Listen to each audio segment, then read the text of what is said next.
Ве прашувам, дали ќе се продолжи со досегашната пракса на преходниот градоначалник да не се уплаќаат средства на ЈП Лајка и да се игнорира соработката со истата, и дали планирате да се раздолжите со јавното предпријатие Лајка? Инаку, општината Кисела Вода има договор со Лајка. Општина Кисела Вода има договор за соработка со јавното предпријатие Лајка, склучен на 8.3.22 година.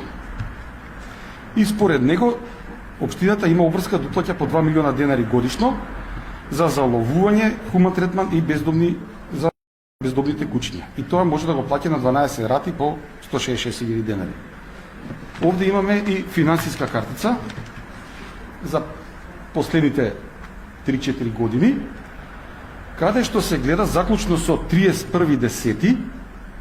дека долгот на општината према Лајка е 6 милиона денари.